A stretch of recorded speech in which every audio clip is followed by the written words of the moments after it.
Hi everyone, can you hear me? Is that all good? Yep, perfect. So I'm Julian Laksamana. I'm one of the supplies specialists in the supply capability team. So our team manages inbound non-conformances into our delivery network. So it's important that we continue to work and support suppliers with delivery requirements. Today I just wanted to go through some requirements that we've worked through with our produce suppliers primarily.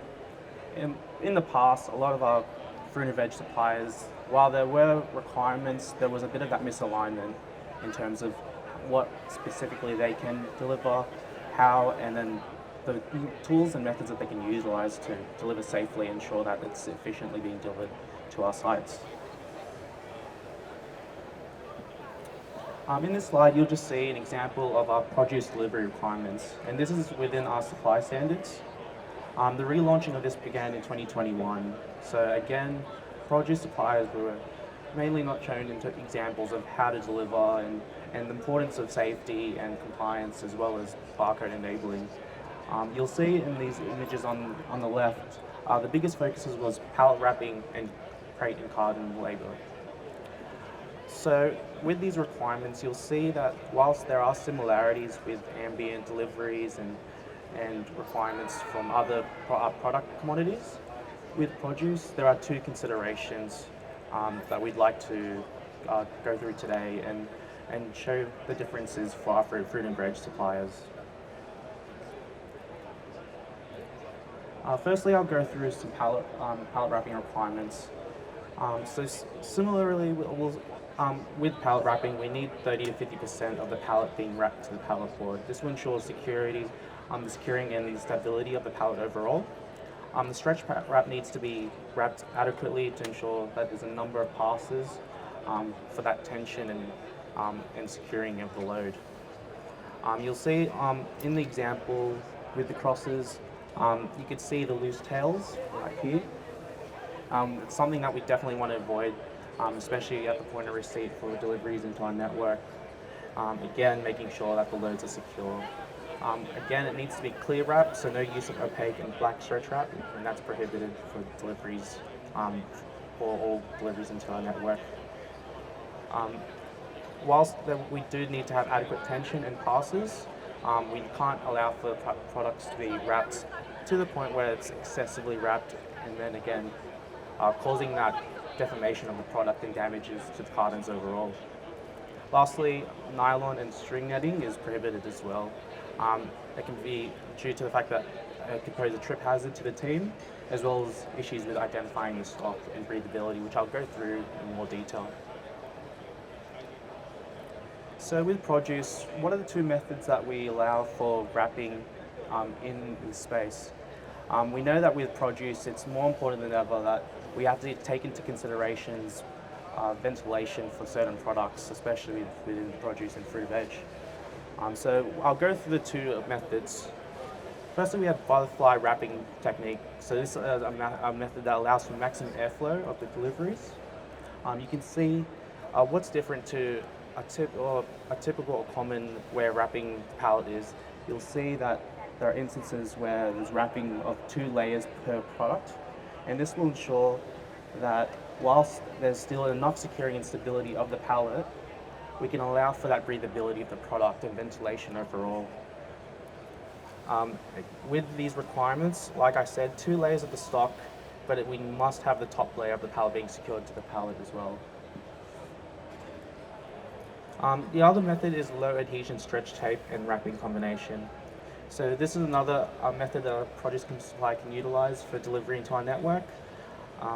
The only requirement for this specifically is that we can't use sticky tape or masking tape. It has to be proper heavy-duty low adhesion tape. And again, linking it back to securing and stability of the load to ensure that it's safe for transport, reduce any risk of load shifts or even fall from heights, which again poses significant risk for our team members. In this visual, you'll see, again, 30-50% of the pallet needs to be wrapped for that first layer, and then the use of that low adhesion tape for securing the load. And these are included in our quick reference guides, which we share out with our fruit and veg suppliers, and in our supply standards as well, which they can utilize for training, toolbox meetings, and just that knowledge sharing and collaborating together. So while we're talking about pallet wrapping, what do we have for crate and carton labeling? It's more important than ever that we work with our fruit and veg suppliers regarding barcode and labeling. For a lot of our fruit and veg suppliers, this is a brand new space for them. In the past, it might be something that wasn't even considered leading up to delivering into a major retailer. So it's more important than ever that we continue to collaborate and work together with them. So what are the methods that they can use for labeling and carton barcoding? Well, for cardboard cartons using print and apply labels, we require that 2 G-tin barcodes must be present on the vertical sides of the pallet, preferably adjacent to each other.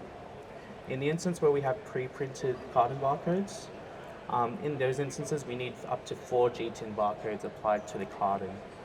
And lastly, for returnable crates, plastic crates, we require that the G-tin barcode crate label is applied directly in the front and leading side of the pallet board. And that will ensure that when it arrives at our point of receipt in DC, our team members are able to identify the stock at first glance, as opposed to having to pull the pallet and then try to find or locate that barcode.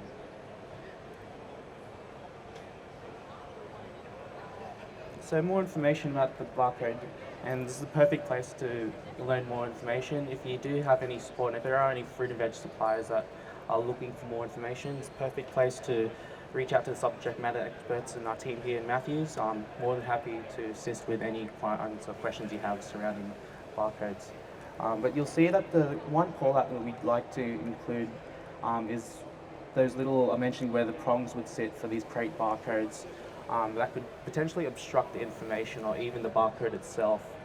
So it's definitely something to consider for delivering into our DC network, and it can pose a non-conformance issue if it's not considered within your carton barcode creations and so forth.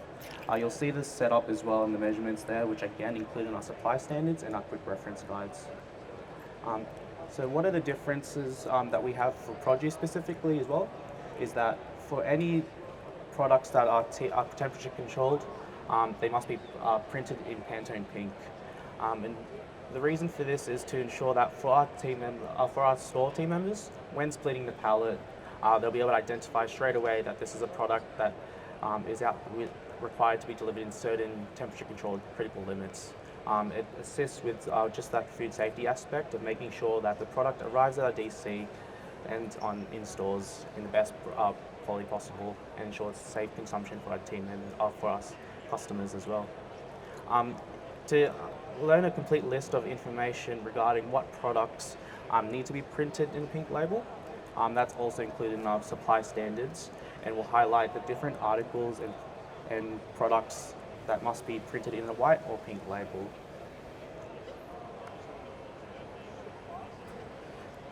And lastly, I just wanted to again communicate the importance of collaborating with fruit and veg suppliers. Whilst in the past, again, they weren't included in terms of where to begin, how to set up these delivery requirements, and go from there. It's more important that they'll continue to collaborate and support them.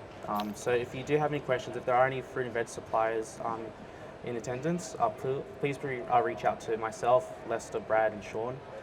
We're happy to assist and support you with any questions that you have. I'll pass over to Andrew Steele from GS1, and thank you for your time today.